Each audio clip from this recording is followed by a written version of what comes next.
notícia muito preocupante na manhã dessa quinta-feira, até quase esqueci o dia aí que a gente está, porque joia da base do Fluminense fazendo posts enigmáticos em rede social, ameaçando encerrar a carreira. O que é isso? A gente vai comentar um pouquinho sobre essa situação preocupante, tá? Pelo menos a mim preocupa bastante. Eu tô aqui, inclusive eu acabei de abrir o perfil, ainda está lá a publicação, a gente vai comentar isso aqui ao longo desse vídeo, tá? A gente vai comentar também sobre o Fernando Diniz podendo fazer algumas mudanças no time para a partida de sábado. O Fluminense não conseguiu vencer o Volta Redonda ainda, tem esse desafio sábado, tem que vencer o jogo para se classificar para a semifinal. Não tem desenrolo. Empatou com o Volta Redonda, mas jogou muito, eliminado na semifinal do Campeonato Carioca, então tem que vencer de qualquer maneira. A gente também vai comentar aqui sobre uma situação importante, né? O Fluminense vai ter uma final para disputar hoje na categoria de base. A gente vai comentar rapidamente sobre isso nesse vídeo também. E também vamos falar um pouquinho sobre um novo capítulo na polêmica, na briguinha aí envolvendo o ex-Fluminense, que a gente comentou no primeiro vídeo da manhã. Eu vou trazer uma atualização que rolou, que eu acho que interessa muito a torcida tricolor. Beleza? Então, ó, dá uma moral pra gente aí.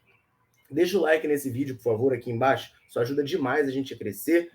Muito obrigado pela sua audiência. Assista esse vídeo aqui até o final, porque tem muita coisa importante para falar para vocês. E também, claro, como sempre, eu te convido a deixar um comentário falando de onde você nos assiste. A gente gosta muito de saber até onde o nosso canal consegue alcançar. E olha, já que eu estou pedindo like, estou falando para vocês comentários, eu vou fazer o seguinte. Já no começo aqui da live, não, do vídeo, até me confundi, ó.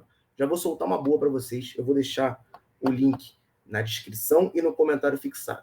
Porque tem camisa rosa do Fluminense, aquela camisa do Outubro rosa, tamanhos P a 2GG, saindo por R$ 179,99 lá no site da Centauro. É só você clicar no link que eu vou botar, usar o cupom FUT40, que ela sai com esse descontaço. Então, já que tu vai dar essa moral para mim deixando like, vai assistir esse vídeo aqui até o final, vou botar você na cara do gol com essa boa, beleza? Vou deixar o link na descrição e no comentário fixado, tá certo? Vamos lá, vamos começar o vídeo aqui, porque tem muita coisa para falar. Mais cedo, eu estava comentando a situação do Marcos Paulo, né, que estava uma polêmica entre ele e o Rogério Ceni, né, ele que é formado aqui em Xerém, muita gente chegou a pedir o retorno dele quando ele voltou ao Brasil para jogar no São Paulo. Muita gente falou, poxa, podia vir para o Fluminense. Até o próprio Marcos Paulo andou, né, reza a lenda, se oferecendo para voltar. Tem o Fernando Diniz, que foi o treinador que lançou ele no profissional, que ele gosta muito, e o Diniz gosta muito dele. Poderia ser um bom lugar para ele reencontrar o seu melhor futebol. Fato é que o Marcos Paulo foi parar no São Paulo, onde ele é treinado pelo Rogério Ceni, e não conseguiu deslanchar. O Marcos Paulo só fez 5 jogos até agora na temporada, jogou só 76 minutos, não dá nem uma partida completa. E aí a gente comentou no vídeo de mais cedo que rolou uma questão, porque muita gente está questionando o Rogério Ceni por não dar oportunidade para o Marcos Paulo.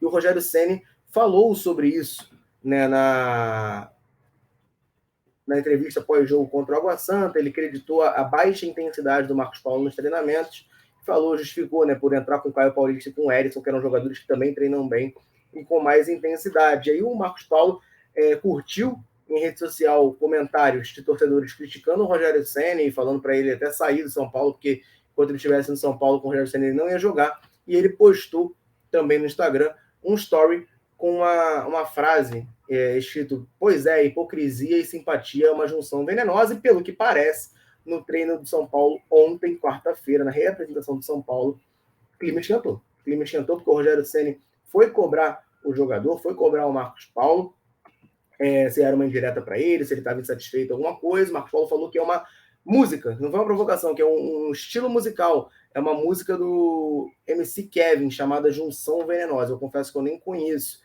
E aí parece que o Rogério Ceni levantou o tom, teve uma briga um pouco maior, e os outros jogadores não gostaram, tá? Causou um constrangimento, um desagrado, e alguns atletas foram reclamar do Rogério Ceni com a diretoria. Então, assim, clima tenso lá no São Paulo, muito por conta dessa situação do Marcos Paulo versus Rogério Ceni, estão se estranhando.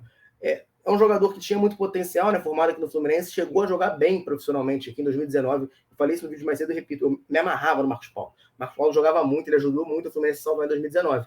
Quando virou o ano 2020 com o Odair, eu entendo que o estilo de jogo do Odair não favorecia tanto o Marcos Paulo, mas essa questão da intensidade que o Rogério Ceni fala sempre pesou contra. O Marcos Paulo já caiu muito de rendimento. O último jogo que ele fez pelo Fluminense, no entanto, foi um jogaço, né? Foi o último jogo, se não me engano, do Odair também.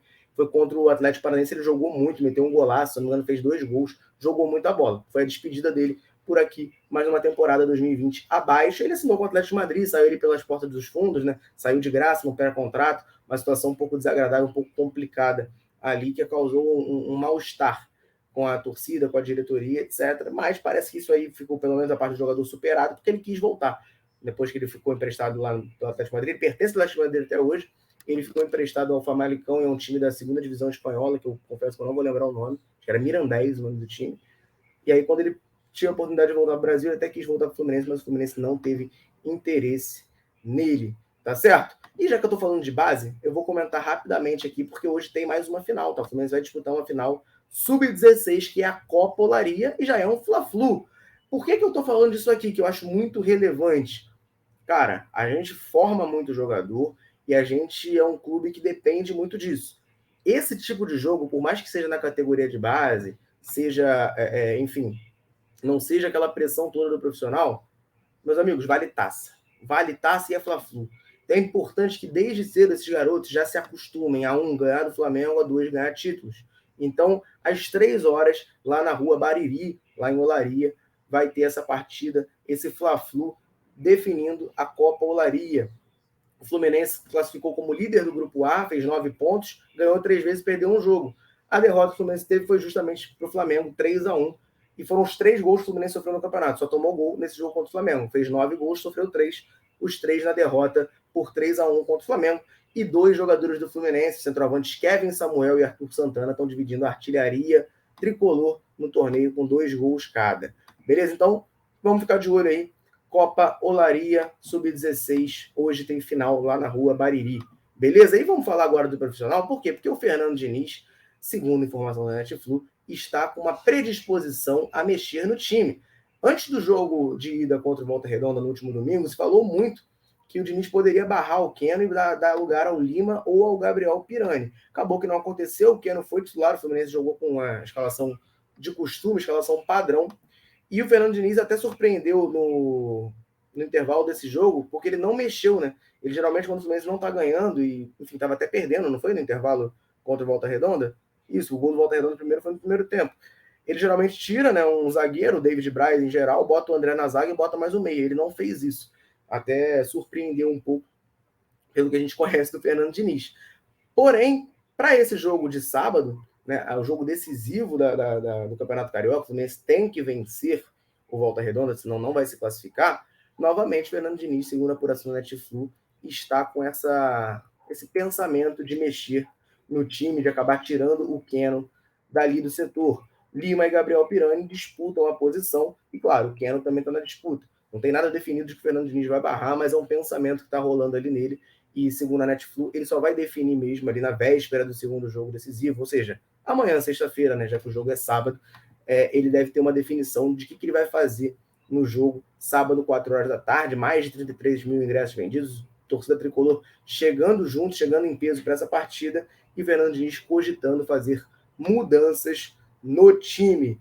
Beleza? E a última notícia desse vídeo que eu vou trazer é uma notícia bem preocupante. Por quê? Porque esse jogador é um grande destaque da base do Fluminense, já chegou a atuar no time profissional esse ano, e eu estou falando do Isaac. Isaac, atacante, né, de lado de campo, se destacou muito na Copa São Paulo de Futebol Júnior esse ano, já foi muito elogiado pelo Fernando Diniz, já foi até relacionado para...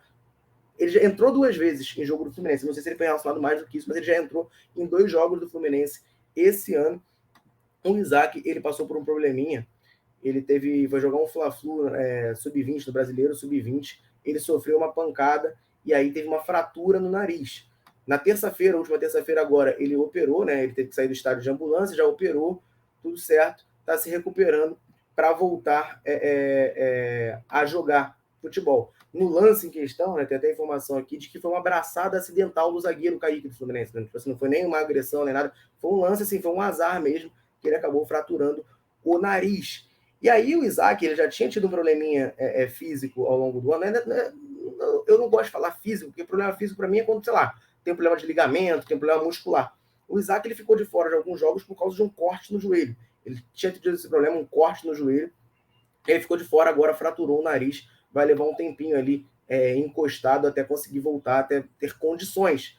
E aí, até aí, tudo bem, entre aspas, porque assim, acontece, o jogador se lesionar e tal, é azar, bola para frente. Mas preocupa a maneira com que o Isaac está reagindo a tudo isso. Eu vou até abrir aqui agora, ó. No momento que eu estou gravando esse vídeo, eu abri aqui a publicação, eu vou compartilhar direto do Instagram dele, para mostrar para vocês a publicação que o Isaac fez, tá? Nas redes sociais. Olha aí, ó. Uma foto do Isaac em preto e branco, escrito aqui em inglês, né? Futuro incerto. Né? Parece bem chateado aí, tal. E até aí, tudo bem. Mas o problema é o que ele postou aqui no Story. Deixa eu ver se ainda está aqui no Story. E não, ele apagou. Ele só deixou a foto dele. Mas antes, eu tenho aqui o print. Ele tinha postado isso aqui, ó. Que aí eu acho que preocupa mais. Por causa da mensagem que ele está passando, enfim, já apagou, né? Acho que já passaram um pouco aí um pano quente na situação, mas olha isso. Ele postou isso aqui, que eu acho que é um vídeo do lance dele, com a legenda, né? Vou desistir do futebol, não é mais para mim. Né? Então, assim, preocupa demais, porque é um jogador de muito potencial. Enfim, ele já pagou a publicação, espero que, enfim, tenha sido aquela coisa de impulso. Eu várias vezes já falei pro Daniel, vamos já pagar esse canal, aqui. Nunca pagamos. Espero que tenha sido uma coisa assim do Isaac, porque ele é um jogador que agrada muito ao treinador e tem muito potencial. Né? Ele é o principal nome do Fluminense da geração 2004. Tem muito futebol pela frente, assim, lesões acontecem, mas eu acho que ele tem total condição de se recuperar e voltar a jogar em alto nível e ser muito útil para o Fluminense até ao longo de 2023. Eu não sei qual é o tempo que demora para voltar pós-fratura no nariz, mas ele deve ter condições de jogo ainda nessa temporada. A gente está bem no comecinho do ano, a gente está 16 de março que eu gravo esse vídeo aqui, então tem tempo aí para o Isaac voltar ainda esse ano e ser o último time profissional. Calma, garoto, calma, vai dar tudo certo. Futebol você tem, qualidade você tem. Tá certo, galera? Ó, essas são as notícias que eu queria trazer para você nesse vídeo aqui. Convido você a deixar um comentário. Situação do Isaac, vê potencial nele, não vê? O que você acha que aconteceu para ele fazer essas publicações? Deixe seu comentário aí. Fluminense também tendo possibilidade de mexer no time para sábado, Fernando Diniz cogitando mudanças. Você faria essa mudança? Não faria? Deixe seu comentário aí para a gente trocar essa ideia. E fica de olho no comentário fixado e no link da descrição que eu vou botar lá a camisa rosa do Fluminense com um precinho espetacular para você garantir a sua nesse mês de março. Valeu? Vou ficando por aqui, rapaziada. Um abraço, orações tricolores. Tamo junto.